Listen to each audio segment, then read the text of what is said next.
नमस्कार, मेरा नाम है डॉक्टर पुरु धवन और आज इस वीडियो में हम बात करने वाले हैं कि किडनी फेलियर का पेशेंट अपने ब्रेकफास्ट में या फिर लंच या डिनर में किस टाइप की फूड आइटम्स को ले सकता है, क्योंकि किडनी फेलियर पेशेंट के अंदर डाइट बहुत इंपॉर्टेंट है। 50% पार्ट सिर्फ डाइट प्ले करती है।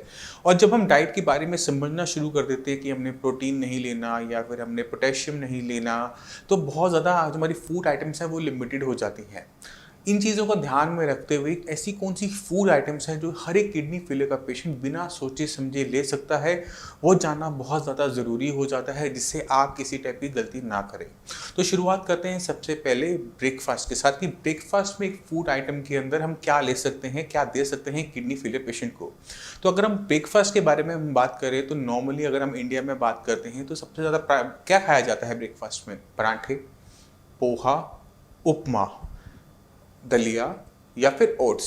चाहे ओट्स हो, अगर नमकीन आप खा रहे हैं आप खा सकते हैं। अगर आप नॉन डायबिटिक हैं तो आप मीठे ओट्स भी ले सकते हैं, दलिया आप खा सकते हैं, नमकीन भी खा सकते हैं, मीठा भी खा सकते हैं। अगर उसमें दूध डालना हो तो कम मात्रा में दूध डालकर भी आप दलिए को ले सकते हैं। पोहा जितना चाहें आप उतना खा सकते हैं। पराठे आप खा सकते हैं, बस शर्त ये है कि उस पर घी तेल की मात्रा नहीं होनी चाहिए। क्यों नहीं होनी चाहिए ये आपको मैं लास्ट वीडियो में समझा चुका हूँ कि जब भी हम कोई भी ऑयली चीज़ लेते हैं तो हमारे लीवर को ज़्यादा काम करना पड़ता है और उस वजह से यूरिया ज़्यादा सेक्रेट होता है और वो आपकी रिपोर्ट्स में नज़र आना शुरू होता है।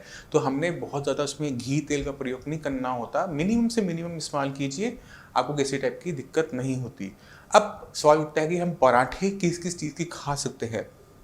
तो गाजर, मूली, प्याज और गोभी के जो पराठे होते हैं वो एक किडनी फेलियर का पेशेंट ले सकता है, मगर आलू का पराठा नहीं खा सकता। आलू में पोटेशियम ज़्यादा होने की वजह से एक किडनी फेलियर पेशेंट को आलू से बचना चाहिए। अब सवाल ये उठता है, अक्सर पेशेंट में से पूछते हैं पराठा सर आप पराठा बोल रहे हो। अब पराठा बोलने के पीछे क्या लॉजिक है उसको समझना भी ज़रूरी है। अगर आप रोटी खा रहे हो और साथ में रख के सब्जी खा रहे हो तो रोटी सब्जी आप खा रहे हो, जो कि गलत नहीं होती। मगर अगर यही सब्जी आटे के अंदर आ जाती है तो वो बन जाता है आपका सूखा पराठा। इसी वजह से पराठा आपको अलाउ किया जा रहा है, क्योंकि इससे खाने के टेस्ट में वेरिएशन आ जाता है, पेशेंट इसको आराम से ले लेता है। अगर एक पेशेंट को आप घिया, तोरी, टिंडा देते रहोगे तो उसको क्या होगा, नोजिया होना शुरू हो जाएगा, खाना देके मन नहीं करेगा। और अगर वही चीज़, वही सब्जी अगर आप रोटी में फिल करके दे दोगे, पराठा बना के दे दोगे, पेशेंट आराम से खा लेता है। तो कोई भी सब्जी जो आप बनाना चाहते हैं, चाहे वो अपनी प्याज की हो, गोभी की हो, उसे थोड़ा सा कुक कर लीजिए और उसका स्टफिंग करते हुए आप पराठा पेशेंट को देंगे। पेशेंट आराम से खुशी खुशी खाएगा, पेशेंट की बॉडी में ताकत जाएगी, किडनी में ताकत जाएगी और किडनी पहले से बेटर काम करेगी। मगर हमने ध्यान क्या रखना है, पूड़ी, भटूरे, इन चीज़ों से बच के रहना है। इसके साथ साथ एक किडनी फेलियर का पेशेंट अपने ब्रेकफास्ट के अंदर ब्रेड का सेवन कर सकता है, बिस्किट्स ले सकता है। क्यों ले सकता है, क्या कंसेप्ट है इसके पीछे, इसमें हम डीप चलते हैं। एक किडनी फेलियर पेशेंट के लिए चावल और गेहूं पूरी तरह से सेफ होती है। अगर पेशेंट डायबिटिक है तो चावल से थोड़ा सा बचना चाहिए, मगर चावल की जो बाकी डेरिवेटिव्स होते हैं जैसे पोहा, वो ले सकता है। वीट और वीट से बनी हुई चीज़ें, चाहे दलिया हो, चाहे वो उपमा हो, चाहे वो रोटी का बना हुआ आटा हो, चाहे वो बिस्किट्स हो, ब्रेड हो, एक किडनी फेलियर पेशेंट के लिए सेफ होते हैं। इसी वजह से वीट के जितनी भी डेरिवेटिव्स हैं, जितने भी हमारे राइस के डेरिवेटिव्स हैं, उसको लिया जा सकता है। बेसन पे आप चलते हैं, क्योंकि अक्सर पेशेंट मेरे से पूछते हैं कि हम बेसन का चीला खा सकते हैं। बेसन का चीला खाया जा सकता है, आप उसको डेली बेसिस पे तो नहीं, बट हफ्ते में 1-2 बार यूज़ कर सकते हैं। आप बेसन के चीले में आपको किसी भी टाइप की दिक्कत देखने को नहीं मिलती। इसी तरह पेशेंट अक्सर ब्रेकफास्ट में हमसे पूछते हैं कि हम पेशेंट को चाय दे सकते हैं या नहीं दे सकते, और इसका जो जवाब होता है वो है नहीं। एक किडनी फेलियर पेशेंट को चाय और कॉफ़ी दोनों से बचना चाहिए, क्योंकि चाय और कॉफ़ी दोनों ही किडनी फेलियर पेशेंट के लिए बहुत ज़्यादा खतरनाक होती है। इसके पीछे जो रीज़न है वो आपको समझाने की कोशिश करता हूँ। चाय और कॉफ़ी हमारे मेटाबॉलिज्म पे इफ़ेक्ट डालती है, उसे स्लो डाउन कर देती है। अब एक किडनी फेलियर पेशेंट के अंदर बहुत सारी टाइप की मेडिसिन ऑलरेडी चल रही होती है, और इसमें एक स्पेशल मेडिसिन होती है जिसका जो सॉल्ट होता है वो है sodium bicarbonate. Sodium bicarbonate baking soda होता है, जिससे हम ब्रेड वेड बनाते हैं, ढोकला बनाते हैं, वही बेकिंग सोडा टैबलेट फॉर्म में हर किडनी फेलियर पेशेंट को ऑलमोस्ट दिया जा रहा होता है। अब जब कोई पेशेंट चाय कॉफ़ी का कंजम्पशन शुरू करता है तो ये चाय और कॉफ़ी उस मेडिसिन की एब्जॉर्प्शन में इंटरफेरेंस करनी स्टार्ट कर देती है और उस मेडिसिन को प्रॉपर तरीके से एब्जॉर्ब नहीं होने देती और बॉडी के अंदर एसिड के लेवल को बढ़ा देती है। तो इसी वजह से किडनी फेलियर का पेशेंट जो चाय कॉफ़ी लेता है उस पर मेडिसिन ना काम करने की वजह से उससे किडनी की वैल्यू, यूरिया के लेवल हमें बढ़ते हुए नजर आने शुरू हो जाते हैं। और वहीं पर अगर हम चाय कॉफ़ी बंद कर देते हैं तो वो स्टेबल हो जाते हैं। इसी वजह से जितने भी किडनी फेलियर के पेशेंट हैं उनको चाय कॉफ़ी पूरी तरह से बंद कर देनी चाहिए। मगर पेशेंट अक्सर हमसे कहते हैं कि चाय कॉफ़ी तो हम कई सालों से पी रहे हैं, हमें हैबिट है, हम इसकी जगह क्या ले सकते हैं। जितने भी किडनी फेलियर के पेशेंट हैं चाय कॉफ़ी की जगह आप ग्रीन टी ले सकते हैं, बट एक छोटी सी शर्त है, उसके साथ आपने खाना नहीं खाना, उसके बाद नहीं खाना, उससे पहले नहीं खाना। आप जब ग्रीन टी ले रहे हैं उसको 2 खाने के बीच में ले सकते हैं, मगर खाने के साथ साथ ना लीजिए। और मेडिसिन के साथ भी ध्यान रखिए कि उसके आगे पीछे मेडिसिन कम से कम आधे घंटे मत लीजिए, जिससे कि वो हमारी एब्जॉर्प्शन पे इफेक्ट ना डाले। क्योंकि अगर ग्रीन टी भी हमारी मेटाबॉलिज्म पे इफेक्ट डालती है तो वो मेडिसिन की एब्जॉर्प्शन में भी इंटरफेयर करेगी और खाने की ताकत हमारी बॉडी में भी पूरी नहीं जा पाएगी। इसी वजह से गैप कब, दोनों साइड हाफ एन आवर, यानी खाना और मेडिसिन के आधे घंटे बाद आप अपनी ग्रीन टी ले सकते हैं और उसके बाद आधा घंटा आपने कुछ और इनटेक नहीं करना होता, खासकर मेडिसिन। और ब्रेकफास्ट में जितने भी प्रोटीन के आइटम हम नॉर्मली एग्स या फिर चिकन हो गया, ये सब नहीं लेना होता, क्योंकि प्रोटीन बॉडी में जाएगा, किटनिन की फॉर्मेशन करेगा, जो कि हमें नहीं चाहिए। और प्रोटीन क्यों बंद करवाया गया है इसके बारे में जो मैंने आपको लास्ट वीडियो में समझाया था, उसे दोबारा आप समझिएगा और आप समझ जाएंगे तो इसका इंटेक बिल्कुल नहीं करेंगे। अब चलते हैं हम लंच के ऊपर, क्योंकि लंच अक्सर इंडिया के अंदर राइस से किया जाता है या फिर चपाती एंड सब्जी के साथ किया जाता है। तो जो सब्जियां आपको अलाउड हैं, यानी जो भी सब्जी फल की तरह बेल पे लगती है, पौधे पे लगती है, वो सारी सब्जियां आप खा सकते हैं चपाती के साथ। आपने उसमें बस छोटा सा ध्यान रखना होता है कि आपने दही नहीं लेनी होती। और अगर आपका बीपी हाई है तो नमक की मात्रा आप कम लेंगे, पिंच ऑफ सॉल्ट लेंगे। बाकी मसाले जो आपके होते हैं जैसे हींग, धनिया, जीरा, ये सारे के सारे मसालों का यूज़ किया जा सकता है। जो बचना होता है वो है मिर्चों से और नमक से। मिर्च में अक्सर क्या होता है कि अगर हम खाने में से मिर्च निकालते हैं तो टेस्ट चला जाता है। तो जिन पेशेंट को मिर्च खाने की हैबिट होती है वो हरी मिर्च का प्रयोग कर सकते हैं, बट सीड्स को निकाल कर, जिससे थोड़ा सा फ्लेवर आ जाए खाने में, थोड़ा सा पेशेंट का इंटरेस्ट बना रहे। क्योंकि अगर पेशेंट का खाने में से इंटरेस्ट चला जाता है, पेशेंट खाना खाना बंद कर देता है, तो बहुत सारी अलग टाइप की दिक्कतें आनी शुरू हो जाती हैं। कैसी दिक्कतें आनी शुरू हो जाती है? अगर पेशेंट खाना नहीं खा रहा तो उसकी किडनी को खाना नहीं मिल रहा, किडनी जो काम कर रही थी वो तेजी से काम को छोड़ना शुरू करती है, पहली दिक्कत। दूसरी दिक्कत, अगर बॉडी में खाना नहीं जा रहा, प्रोटीन नहीं बन रहा, बॉडी में प्रोटीन की डेफिशिएंसी हो रही है, खून की कमी हो रही है, क्योंकि खून बनने के लिए जो प्रोटीन चाहिए वो बॉडी में है नहीं, तो खून की कमी आ गई। अब बॉडी में प्रोटीन नहीं है, खून बहुत पतला हो जाता है और अक्सर फ्लूइड बन के टांगों के आसपास भरना शुरू हो जाता है, तो पेशेंट के अंदर में पीडर एडिमा देखने को मिलता है। अब जिसके पैरों में सूजन आ गई है, वो जब वो लेटता है तो पैरों से पानी निकल के फेफड़ों में भरना शुरू कर देता है, पेशेंट को खांसी छूटना शुरू होती है, घुटन आनी शुरू होती है और पेशेंट की नींद नहीं आती। तो खाना ना खाने से इतनी दिक्कतें आ सकती हैं। तो इसी वजह से जितने भी किडनी फेलियर के पेशेंट हैं, खाना प्रॉपर तरीके से खाएंगे। जो मैं आपको बता रहा हूँ वो किडनी के लिए पूरी तरह से सेफ है। हमने बस ध्यान के रखना है, ज़मीन से नीचे लगने वाली भूरे रंग की सब्जियां नहीं खानी होती। हरे पत्तेदार सब्जी, पालक, बथुआ, मेथी, सरसों, धनिया, पुदीना, इनको भी छोड़ना होता है। जमीन के नीचे लगने वाली सब्जियां कौन सी हैं? आलू, शकरकंदी, अरबी, जिंगन, कचालू। ये 5 सब्जियां छोड़ने के बाद जितनी भी सब्जियां बचती हैं वो सारी की सारी इनटेक की जा सकती है, जितनी चाहो उतनी मात्रा के अंदर। अक्सर पेशेंट पूछते हैं कि कितनी रोटियां खा सकते हैं? जितनी आपकी भूख है उतना खाना आप खा सकते हैं, आपको अपनी खाने की लिमिट करने की ज़रूरत नहीं होती। इसी तरह से अब हम चलते हैं साउथ इंडियन फूड की तरफ, जहाँ पर राइस ज़्यादा खाया जाता है और सांभर साथ में लिया जाता है, रसम लिया जाता है। तो जितने भी साउथ इंडियन पेशेंट हैं जिनको राइस उनका मेन मील है, वो राइस ले सकते हैं अगर वो नॉन डायबिटिक है। अगर वो डायबिटिक है तो भी राइस को लिया जा सकता है, मगर उसमें से स्टार्च को निकाल कर। और ध्यान के रखना है कि जब आप राइस ले रहे हैं तो आपके शुगर लेवल्स बढ़ने नहीं चाहिए। अगर शुगर लेवल आपके बढ़ रहे हैं तो अपने चावल को बदलने की ज़रूरत है, उसे आप बदल के अपने शुगर लेवल को आराम से कंट्रोल कर सकते हैं। उसको सही तरीके से प्रोसेस करके उसमें से मार निकाल के स्टार्च को बाहर कर भी आप ले सकते हैं, मगर आप अपने शुगर के लेवल्स को चेक करते रहेंगे। अब जो हमारे साउथ इंडिया के अंदर जो मैक्सिमम खाना होता है उसमें थोड़ी सी खटास रखी जाती है, क्योंकि वहाँ पे गर्मी ज़्यादा होती है। अब जहाँ पर भी गर्मी ज़्यादा होती है वहाँ पे खाने को ईजिली डाइजेस्ट करने के लिए उसमें खटास यूज़ की जाती है, इसलिए सांभर खट्टा होता है, क्योंकि इसमें इमली डली हुई है। मगर जब आप किडनी फेलियर के पेशेंट होते हैं तो ये जो खटास वाली चीज़ें होती हैं, चाहे वो इमली हो, चाहे वो आपका नींबू हो, चाहे वो दही हो, इन सब का आपको खाने में प्रयोग नहीं करना होता। आप सांभर खा सकते हैं। सांभर बनाने में मिक्स वेजिटेबल्स लगती हैं, आपका घिया है, आपकी बैगन है, आप कोई भी सब्जी उसमें डालते हैं, फलियाँ डालते हैं, कुछ भी डालते आप डाल सकते हैं, बट इमली का प्रयोग नहीं हो सकता। सांभर मसाला आप यूज़ कर सकते हैं, बट इमली का प्रयोग नहीं होगा। इसी तरह से हमें बाकी जो फूड आइटम्स होती हैं, चाहे वो रसम हो, चाहे वो दाल हो, उनमें बस ध्यान ये रखना होता है कि वो पतली से पतली हो, मतलब बहुत ज़्यादा थिक ना बनी हुई हो और उसमें खटास ना हो। दाल को क्यों लेना, कब लेना है, कब नहीं लेना, किन पेशेंट में देना होता है, किन पेशेंट में नहीं लेना होता, इसके बारे में हम पिछली वीडियो में डिस्कस कर चुके हैं और इसको हम इस वीडियो में नहीं करेंगे।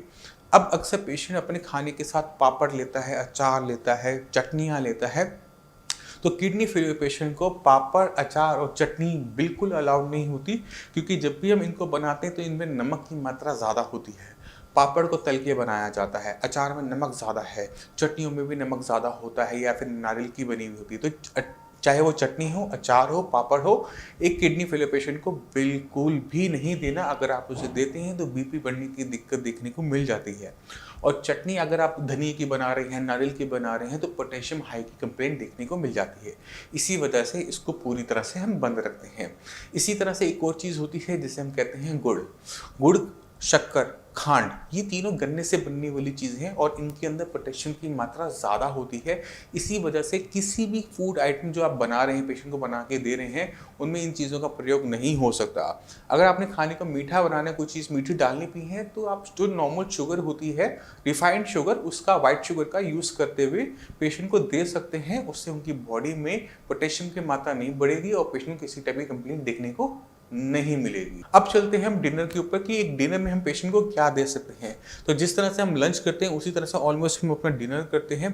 डिनर के अंदर भी हम चपाती, राइस या सब्जी लेते हैं या फिर हम दाल ले लेते हैं। तो उसी तरह से हमें ध्यान रखना है जो हमने अपने लंच में रखा कि हम चपाती एंड राइस ले सकते हैं, हम सारी सब्जियां ले सकते हैं, बस ज़मीन से नीचे लगने वाली सब्जियां नहीं खानी जिनका कलर ब्राउन होता है, हरे पत्तेदार सब्जी नहीं खानी, बाकी सारी सब्जियां हम जितनी चाहें उतनी अमाउंट में जैसे चाहें वैसे ले सकते हैं। खाना बनाते समय खटास का प्रयोग नहीं करना। बस वही सारी बातें जो हमने लंच में आपको डिस्क्राइब की, हम उसको डिनर में भी अप्लाई करेंगे और गलती से भी वो आइटम नहीं खाएंगे जो आपको मना है। अगर हम इन चीज़ों का ध्यान रखते हैं तो पेशेंट को काफ़ी अच्छा बेनिफिट मिल जाता है, कॉम्प्लिकेशन से हम बच जाते हैं, बॉडी में अच्छी तरीके से एनर्जी जाती है, पेशेंट की किडनी इस खाने को लेकर रिस्पॉन्स करती है कि खाना अच्छा मिल रहा है, काम करते हैं। अगर आप खाना प्रॉपर नहीं खाएंगे तो अलग टाइप की दिक्कत होती है। अब एक पेशेंट हमसे और चीज़ पूछता है, वो है जौ के बारे में कि मैं जौ खा सकता हूँ, नहीं खा सकता, जौ की रोटी खा सकता हूँ या नहीं खा सकता, जौ का दलिया खा सकता हूँ या नहीं खा सकता। ये कॉमन क्वेश्चन होता है। तो जो आप खा सकते हैं, जितनी चाहे उतनी अमाउंट में खा सकते हैं। किसी टाइप की दिक्कत किडनी फेलियर पेशेंट में जौ के साथ नहीं देखने को मिलती। तो जौ की जितनी डेरिवेटिव है व्हीट और राइस की तरह, वो भी आप इनटेक कर सकते हैं। अब हम चलते हैं कि मैं इतना डाइट पे जोर क्यों देता हूँ कि डाइट में कुछ से मना है, मगर मैं फिर भी आपको कह रहा हूँ कि आप खाना प्रॉपर तरीके से खाइए। अब मैं आपको जो बताने वाला हूँ उसको अच्छी तरीके से गहराई से समझने की कोशिश कीजिएगा कि जब किडनी फेलियर का पेशेंट होता है तो बहुत सारे डॉक्टर्स पेशेंट को घिया, तोरी, टिंडे पे डाल देते हैं कि आपने बस घिया, तोरी, टिंडा खाना है, इसे उबाल के खाना है, इसमें सिर्फ हल्दी और नमक डालनी है। पेशेंट खाना भी शुरू करता है, 2-4 दिन खा भी लेता है, बट हम क्या देखते हैं कि हफ्ते, 15 दिन या महीने बाद जब उसको उसमें टेस्ट नहीं आ रहा होता, खाना सामने आता है, पेशेंट को खाना खाया नहीं जाता, उसे वॉमिटिंग जैसी फीलिंग आनी शुरू होती है, आती नहीं है, फीलिंग आनी शुरू होती है, पेशेंट खाना खाना कर देता है बहुत कम। पेशेंट की बॉडी में एनर्जी गई नहीं, खाना नहीं गया, एनर्जी नहीं गई, एनर्जी ना जाने की वजह से, खाना ना जाने की वजह से उसकी बॉडी में बहुत सारी टाइप की कॉम्प्लिकेशन आनी शुरू होती है। अब उसको समझने की कोशिश करते हैं कि वो क्यों आई, कैसे आई। अब जब हमने खाना नहीं खाया, पहली चीज़ हमारी किडनी को खाना नहीं मिला। जो चीज़ बीमार है, जिससे हमने काम लेना है, जिसकी फंक्शनिंग को बढ़ाना है, जो क्रिएटिनिन को यूरिन के रास्ते बाहर निकाल सकती है, अगर आप उसे खाना नहीं दोगे तो वो काम करना बंद कर देती है। इसी वजह से पहले तो बॉडी के लिए एनर्जी ज़रूरी है, किडनी के लिए खाना ज़रूरी है। दूसरी चीज़ का हमने ध्यान क्या रखना होता है, जब हमारी बॉडी में खाना नहीं जा रहा तो बॉडी में प्रोटीन नहीं बन रहा होता। प्रोटीन की डेफिशिएंसी से खून की कमी हुई और खून की कमी होने से आपको खून चढ़वाना पड़ता है, बार बार इंजेक्शन की मात्रा हमें बढ़ानी पड़ती है। तीसरी बड़ी दिक्कत मैंने आपको पहले भी समझाई कि स्वेलिंग आनी शुरू हो जाती है। स्वेलिंग अगर पैरों में आ रही है, जब वो आप लेटेंगे तो फेफड़ों में पानी जाएगा और आपको ब्रीथिंग दिक्कत होगी। अब सवाल ये उठता है कि डॉक्टर ऐसा क्यों कहते हैं, इतनी सारी दिक्कतें अगर हमें देखने को मिलती हैं तो डॉक्टर क्यों कह रहे हैं? क्रिएटिनिन जो बनता है वो हमारी मसल्स में बनता है, हमारी मांसपेशियों में। तो अगर मुझे किसी किडनी फेलियर पेशेंट के अंदर सिर्फ क्रिएटिनिन की मात्रा को कंट्रोल करना है तो मैं दो तरीके से कर सकता हूँ। पहला तरीका क्या है कि जहाँ पर क्रिएटिनिन बन रहा है, जो उसकी फैक्ट्री है, उसे छोटा कर दो, यानी मांसपेशियों को कम करेंगे तो क्रिएटिनिन कम बनेगा, रिपोर्ट में कम नजर आएगा। तो उस पेशेंट को खाना पीना बंद करवा देने से, कम करवा देने से उसका वेट लूज होना स्टार्ट हो जाता है। और वेट कहाँ से जा रहा है? मसल से जा रहा है। जितनी कम मसल्स उतना कम क्रिएटिनिन बनेगा, उतना कम रिपोर्ट में नजर आएगा। मगर ये क्रिएटिनिन जो आपकी रिपोर्टों में नीचे गया वो महीना 2 महीना वहाँ पर स्टे कर पाता है। उसमें इतनी वीकनेस आ जाती है कि किडनी सही तरीके से काम करना बंद कर देती है। क्रिएटिनिन की वैल्यू दोबारा से बढ़नी शुरू होती है और पहले से ज़्यादा बढ़ जाता है, क्योंकि अब खाने को उसको दोगी भी तो भी जो उसमें नुकसान हुआ है खाना ना खाने की वजह से वो भी रिफ्लेक्ट हो रहा है। अब दिक्कत दूसरी बड़ी क्या होती है कि जब हमारे बॉडी में हमने खाना नहीं खाया तो हमारी मसल्स ख़त्म हो गई। अब किडनी फेलियर पेशेंट को अगर खुदा ना खासा डायलिसिस की ज़रूरत पड़ती है तो पेशेंट डायलिसिस भी नहीं करवा पाता, क्योंकि उसकी जो बॉडी में स्टोर था, एनर्जी का स्टोर था, मसल्स था, फैट था, वो सारा का सारा खाना ना खाने की वजह से ख़त्म हो गया। ऐसे पेशेंट डायलिसिस को बहुत लंबा सर्वाइव नहीं कर पाते, क्योंकि उनकी बॉडी में वीकनेस ऑलरेडी आ चुकी होती है डायलिसिस से पहले ही। हम डायलिसिस से क्यों भागते हैं? हम डायलिसिस से इसलिए भागते हैं क्योंकि हम देखते हैं अपने आसपास जो पेशेंट डायलिसिस करवा रहा होता है वो बहुत ज़्यादा कमज़ोर होता चला जा रहा होता है, बहुत ज़्यादा वीक होता चला जा रहा होता है, और कोई ना कोई कॉम्प्लिकेशन की वजह से पेशेंट एक्सपायर कर जाता है। हमने आसपास देखा होता है, तभी हम सोचते हैं कि हमें डायलिसिस नहीं करवाना। अब अगर आप खाना नहीं खाते तो भी ये सारी चीज़ें होनी शुरू हो जाती है कि बॉडी में वीकनेस आ जाती है। और अगर हमने डायलिसिस करवाना है, करवाना पड़ता है, तो बॉडी में सही तरीके से एनर्जी का होना ज़रूरी है, जिससे लंबे टाइम तक हम अपने डायलिसिस को सरवाइव कर सके। उसमें हो रही हमारे शरीर में कमियों को हम किसी न किसी तरीके से कंट्रोल कर सके। अगर आप बहुत ज़्यादा वीक होंगे तो डायलिसिस नहीं करवा सकते। तो हमने अगर डायलिसिस नहीं करवाना तो भी हमें खाना खाने की ज़रूरत है, और अगर हमने डायलिसिस हो भी जा रहा है आपका, उसे सर्वाइव करना तो भी खाना खाने की ज़रूरत है। तो दोनों ही कंडीशन में खाना खाने से हमें बेनिफिट मिलता है। खाना छोड़ देने से हमारी किडनी की condition day by day severe होती है। क्रिएटिनिन हो सकता है कि महीना 2 महीने आपका ज़रूर नीचे जाए, बट उसके बाद जब वो बढ़ना शुरू होगा किसी भी तरह से वो कंट्रोल में नहीं आता। तो अगर कोई डॉक्टर आपको ये बोलता है कि आपने सिर्फ घिया, तोरी, टिंडा खाना है, इसके अलावा कोई सब्जी नहीं खानी, तो ज़रूरत है आपको सोचने की कि आप सही कर रहे हैं या गलत कर रहे हैं। और मैं उम्मीद करता हूँ इस वीडियो को देखने के बाद आप अपने ब्रेकफास्ट पे, लंच पे, डिनर में प्रॉपर तरीके से काम करेंगे। और अगर आपने क्रिएटिनिन डाउन करना है तो सिर्फ एक रास्ता, यानी किडनी की फंक्शनिंग को बढ़ाकर आप उसे डाउन करेंगी, कि किडनी पहले से अच्छा काम करे और उस ब्लड में आ रहे क्रिएटिनिन को यूरिन के रास्ते बाहर निकाले, ना कि मसल्स को ख़त्म करके। तो इन चीज़ों का आप ध्यान रखते हुए अपनी डाइट को प्लान करेंगे। कोई भी दिक्कत हो, कुछ भी पूछना चाहते हो तो साई संजीवनी के जो डॉक्टर्स हैं फ्री ऑफ कॉस्ट कंसल्टेशन देते हैं। आपने अपनी जो रिपोर्ट्स हैं, प्रिस्क्रिप्शन है, नीचे दिए हुए नंबर पे आप उनको व्हाट्सएप कीजिए। डॉक्टर को थोड़ा सा टाइम ज़रूर लगता है इनको इवैल्यूएट करने में। जैसे इसको इवैल्यूएट कर लेंगे वो आपको कॉल बैक करेंगे और आपको सही तरीके से गाइड करेंगे। अब मैं इसी के साथ आपसे मुझे चलने की आज्ञा चाहता हूँ। अगले मिलते हैं अगली वीडियो में, तब तक के लिए धन्यवाद।